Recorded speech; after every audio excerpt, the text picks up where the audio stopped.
কৃষি জমি সুরক্ষা ও ব্যবহার আইন দ্রুত পাশ করতে হাইকোর্টের রায়।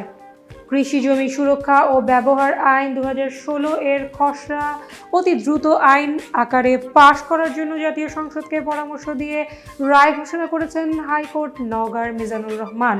পুকুর খনন বন্ধ করতে ভূমি অফিসের নোটিশ অবৈধ ঘোষণার রায় বিচারপতি মোহাম্মদ আশরাফুল কামাল ও বিচারপতি রাজিক আল জলিলের হাইকোর্ট বেঞ্চ এ পরামর্শ দেন। 15 পৃষ্ঠার পূর্ণাঙ্গ রায় গত বুধবার 17 এপ্রিল সুপ্রিম কোর্টের ওয়েবসাইটে প্রকাশ করা হয়েছে।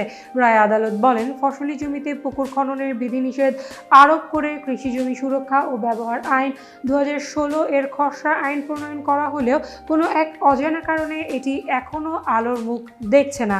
বাংলাদেশে কৃষি জমি, বনভূমি, টিলা, পাহাড় ইত্যাদি সুরক্ষার জন্য আইনটি দ্রুত জাতীয় সংসদ কর্তৃক পাশ হওয়া অতি আবশ্যক।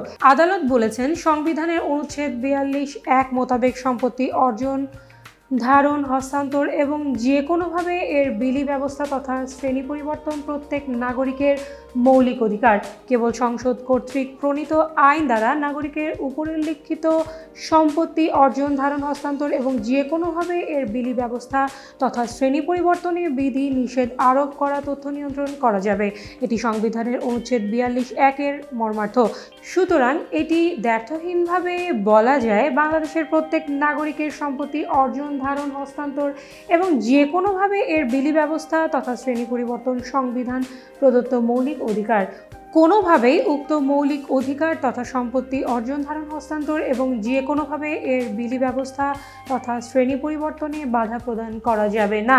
নাগরিকের সম্পত্তি অর্জন, ধারণ, হস্তান্তর এবং বিলি ব্যবস্থা, অধিকারে পরিবর্তন, বিধিনিষেধ এবং যে কোনো প্রকারের নিয়ন্ত্রণ কেবল সংসদ কর্তৃক প্রণীত আইনের মাধ্যমে করতে হবে।